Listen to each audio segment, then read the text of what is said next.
Bonsoir et bienvenue dans Histoire douce. Ce soir, nous allons lire Le talisman du loup.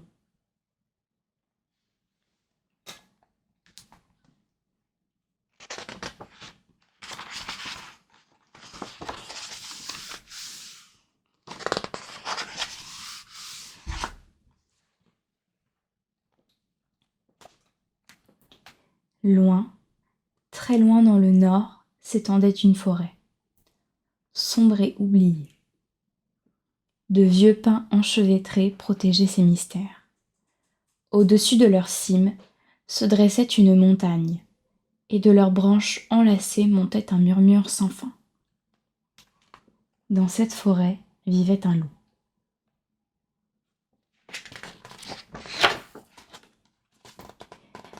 Sa fourrure était noire comme l'écorce après la pluie, ses yeux dorés comme la lune. C'était le plus grand loup que la terre ait jamais porté, et tous les animaux de la forêt le craignaient. Mais ce loup avait un secret. Dans une clairière au milieu de la forêt, là où le soleil s'attardait sur les fougères et où le sol était parsemé de fleurs sauvages, se dressait une cabane en bois. Dans cette cabane vivait une jeune femme. Sa chevelure était noire comme la forêt et sauvage comme les hautes herbes.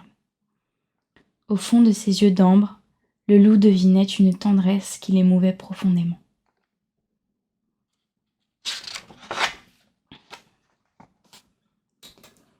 Chaque matin, la jeune femme traversait la clairière et marchait jusqu'à un puits niché dans la forêt. Elle emplissait son seau en chantant. Sa voix était plus fraîche que l'eau qui jaillit de la terre, plus pure que la lumière des étoiles. Et chaque matin, le loup avançait jusqu'à l'orée de la forêt pour l'écouter.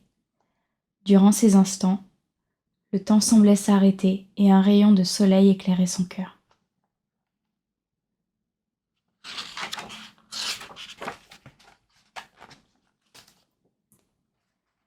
Quand son seau était plein, la jeune femme retournait à la cabane où son père malade était alité. Elle lui tenait la main et chantait à nouveau. Sa voix était douce comme le parfum des fleurs, chaude comme une brise d'été. Alors, le loup quittait la clairière pour chasser dans la forêt.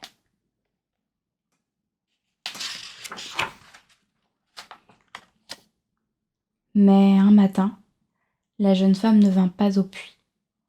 Le loup attendit longtemps, en vain. Rampant parmi les ombres, il s'approcha de la cabane et vit la jeune fille pleurer. Le lit de son père était vide. Son cœur de chasseur s'emplit de tristesse.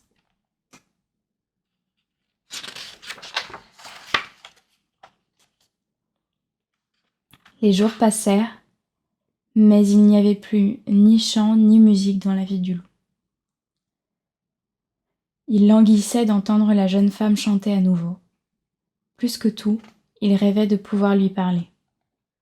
Il continua à chasser, une ombre dans un monde muet, mais son cœur était vide.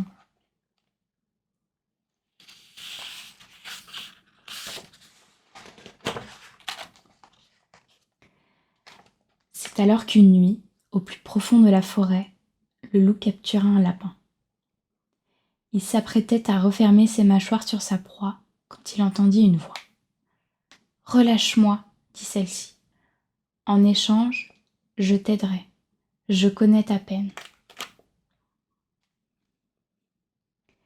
Le loup souleva sa patte et le lapin se transforma en un enchanteur, au regard doux et à la barbe de feuilles d'automne. « Suis la musique, dit le magicien. Elle te mènera jusqu'à l'objet de tes désirs. Mais n'oublie pas que chaque choix porte en lui ses propres conséquences. »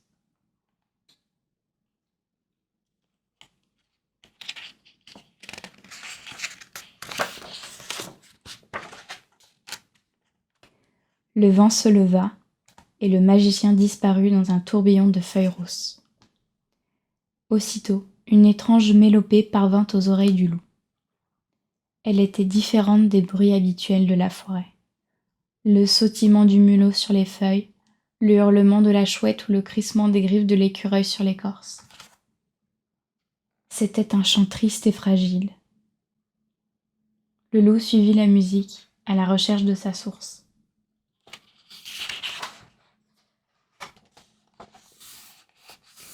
Il s'enfonça profondément dans la forêt.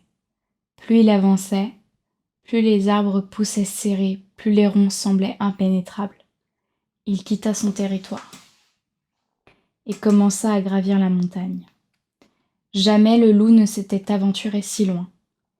Il ralentit son pas, attentif au moindre bruissement, à la plus subtile odeur.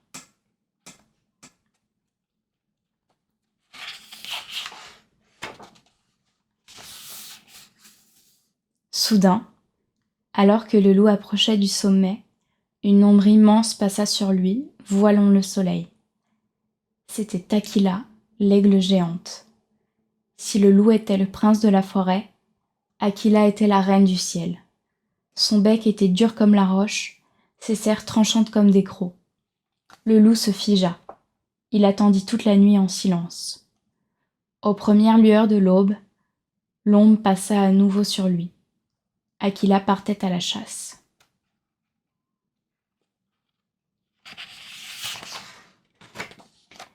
Et le loup reprit son ascension. Lorsqu'enfin il atteignit le sommet, il arriva au bord d'un nid gigantesque. Au milieu du nid se trouvait un immense œuf au reflet de lune. Une lanière de cuir entourait sa coquille. Le loup y passa la tête. Aussitôt, la lanière se resserra autour de son cou et l'œuf rétrécit jusqu'à prendre la taille d'un minuscule grelot.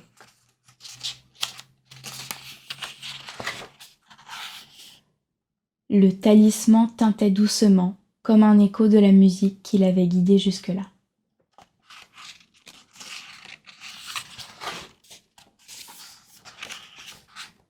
À la nuit tombée, le loup revint à la cabane de la clairière. Il vit un feu danser dans l'âtre. La jeune femme était assise devant et lui tournait le dos. Le talisman tinta à nouveau. Pour la première fois, le loup sentit qu'il pouvait parler. « Promets-moi de ne jamais te retourner, dit-il. » Sa voix était calme et apaisante, loin du grognement d'un loup. « Je t'observe depuis longtemps, et ta présence m'emplit de joie, continua le loup. J'écoute tes chants et ils font danser mon cœur. J'écoute ta voix et elle éclaire mes journées. Je ne souhaite rien d'autre que de t'entendre chanter à nouveau.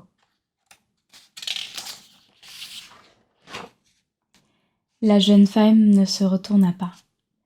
Je chanterai pour toi avec plaisir, répondit-elle, mais je suis si seule et si triste. Tu ne seras plus jamais seule, promit le loup. Je te raconterai les histoires de la forêt, les mystères qui peuplent le monde des bêtes et des arbres. Promets-moi seulement de ne jamais te retourner. Je te le promets, dit la jeune femme.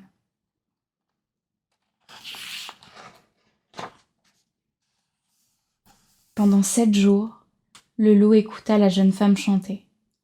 Parfois, ses chansons étaient tristes et mélancoliques, parfois pleines de joie et d'espoir.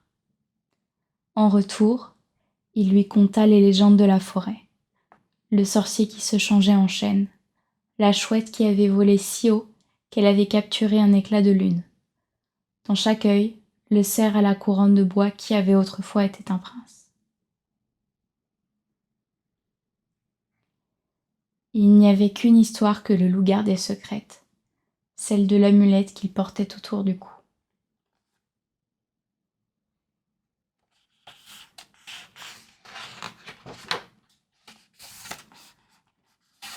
Et pendant cette nuit, le loup quitta la campagne, la cabane, pour aller chasser. Mais à chacun de ses pas, le grelot sonnait à son cou, annonçant sa venue à toute la forêt. En l'entendant approcher, les bêtes fuyaient. La forêt devint aussi vide qu'un désert. Mais le loup s'en moquait. Son cœur débordait de joie, et il lui semblait que cette paix nouvelle le nourrissait bien mieux que la chair d'une biche ou d'un lièvre.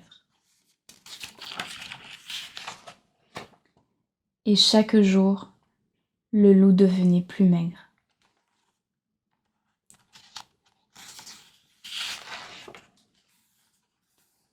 Le 8e jour, au milieu d'un conte, le loup s'écroula. Toute force avait quitté son corps. Lorsqu'il se réveilla, la jeune femme était assise à ses côtés. Le loup voulut s'expliquer, mais il n'émit qu'un grondement sourd. Le talisman avait disparu. Il avait perdu le pouvoir de parler.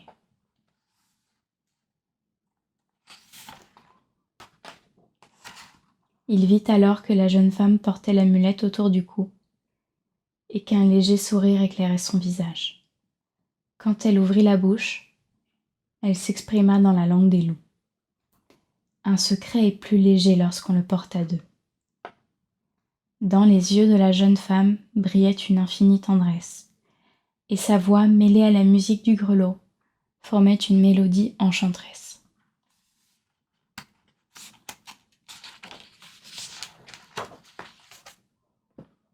Loin, très loin dans le nord, s'étendait une forêt sombre et oubliée. De vieux pins enchevêtrés protégeaient ses mystères, des sorciers qui se changeaient en nuées de feuilles, des aigles géants qui gardaient des œufs fabuleux.